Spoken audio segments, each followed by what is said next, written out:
The results of the recent Dutch elections came as a shock to many. This is due to the controversy surrounding the party that won the elections. This political landslide was achieved by the surprise winner of the recent elections in the Netherlands, who was also the longest-serving member of the Dutch House of Representatives, Geert Wilders, the far-right politician, who's quite well known for his anti-Islam radicalism, his pro-Putin perspectives, and last, but not exactly the least, his choice of hairstyles. Was first elected in 1998, but for years was excluded from governing coalitions. Now, based on electoral outcomes, he seems to be the one in charge. Now let's go straight into the matter at hand and see what this means for the landscape of politics in the Netherlands. A good place to start would be from the very beginning. So let's have a look at an introduction to what exactly the Dutch political landscape looks like.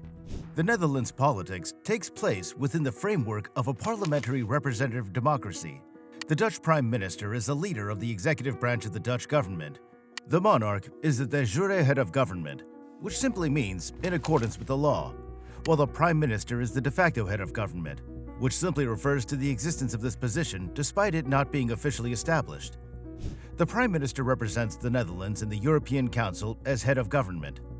Mark Rutte, the current acting and longest-serving Prime Minister, has been in office since the 14th of October 2010, and his fourth government was inaugurated on the 10th of January 2022. He resigned on July 7, 2023, and is serving in a demissionary position, which can be described as a caretaker government till the new government comes on board. So you might be wondering, what brought an end to Mark Rutte's government? Well, the bone of contention was the different views on the migration policy by the four coalition parties.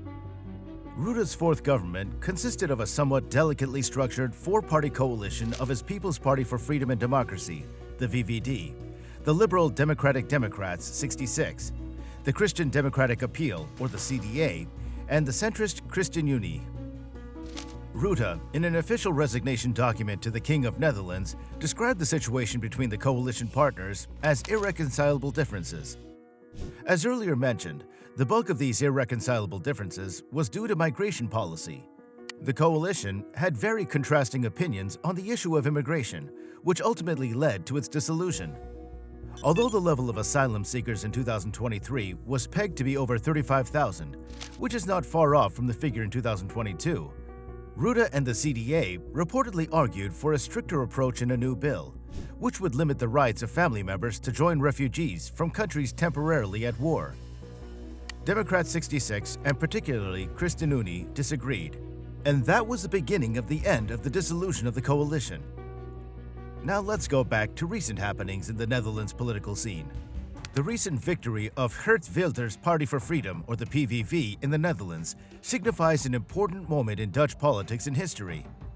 Wilders, a controversial figure in Dutch politics, led the PVV to landmark success in the recent elections, winning about 37 of the 150 parliamentary seats, a considerable increase from their previous count. This outcome shows a potential shift in Dutch politics, shifting away from the centrist governance that dominated under the leadership of Mark Rutte. Wilders has been a familiar name in Dutch politics since he formed the PVV in 2006. His political journey, however, did not start in 2006. It started in his election to the Netherlands National Parliament in 1998. He used to be a member of the conservative liberal People's Party for Freedom and Democracy, the VVD, but he left the party due to disagreements concerning Turkey's acceptance into the European Union. He's quite known for his criticism of Islam and the European Union. Wilders has long been opposed to immigration and is wary of the European Union's influence over national policy. We will ensure that the Netherlands is once again for the Dutch people.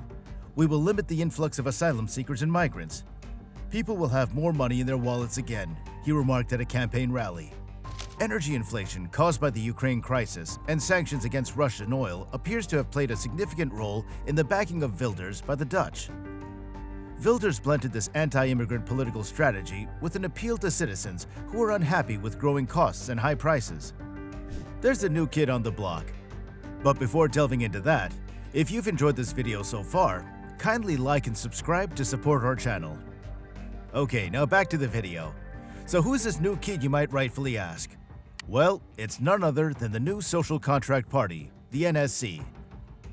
The new Social Contract Party is led by former Christian Democrat Pieter Omtzigt, the second most veteran member of the Dutch House.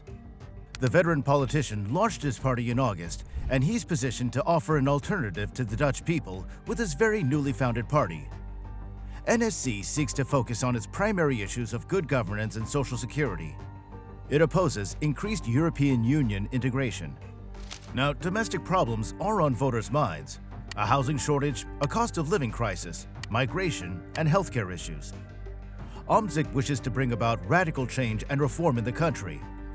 "We want to realize our ideals, not seek power for the sake of power," the 49-year-old politician told reporters. Omtzigt was a force to be reckoned with in exposing the child benefit fraud in which thousands of low-income families were wrongly accused, which also contributed to the demise of Rutte's cabinet. He's experienced an exponential increase in party members as more Dutch politicians have joined the bandwagon because they believe in the prospect the party holds as to reforming the Dutch political system. In the recent elections, it's worthy of note to state that even as a very new party, NSC were placed in fourth position at the polls behind Rutte's VVD. Autocratic, anti-immigrant, anti-globalist, Eurosceptic populist parties that formed a minority in Europe received a major boost after the 2008 global financial crisis, and advanced even more due to the 2015 increase in refugee arrivals. Now, high inflation is giving them another spur. These parties are on the rise, now leading governments in Italy and possibly soon the Netherlands. Wilders needs to find coalition partners who would come together to represent a majority of seats in the legislature, so he could win a vote of confidence to form a government. In an occurrence of this, he would become Europe's first far-right leader to head a government since Italy's Giorgia Meloni came to power.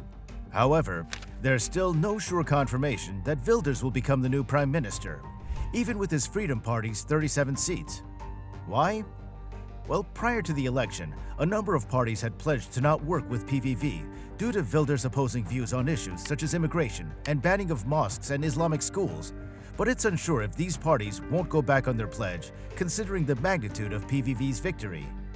Wilders' PVV was the clear winner in the November 22nd election, but with just 24% of the vote, there's need for support from more parties in order to be able to form a government. Frans Timmermans, who led a combined ticket for the Labour and Green Left parties, was a first runner-up with 25 seats, and he's repeatedly said he would not have anything to do with the Wilders government, as he's very vocal against Wilders' migration policies, saying everyone in the Netherlands is equal. Dilan Yeşilgöz, who led Rutte's conservative VVD party, who were the second runners-up with 24 seats, is a Turkish immigrant and has been reported to doubt if Wilders will get the number he needs after insisting prior to the elections that she will not serve in a Wilder-led cabinet. Remember, Pieter Omtzigt, the leader of the new Social Contract Party, initially said he wasn't going to work with Wilder, but he's now saying he's available to turn the trust of voters into action. Following his election victory, Wilders said his aim is to be a prime minister for all in the Netherlands, and that his government would not constitute unlawful policies. However, in order to carry out his pledge to be a prime minister for everyone, he'll have to convince other parties to join him in a coalition. And that exactly is what makes the situation dicey for Wilders.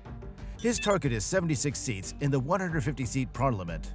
The formation of a government in the Dutch political landscape usually takes months, and it's not looking like this time will be any different.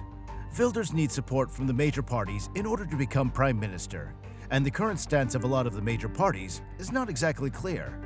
The emergence of the NSC might have a huge role to play in determining how the succession of Mark Rutte as prime minister plays out. Now, don't forget to like, share, and subscribe, and kindly give your comments on this topic. Let's hear your opinions and predictions in the comment section below.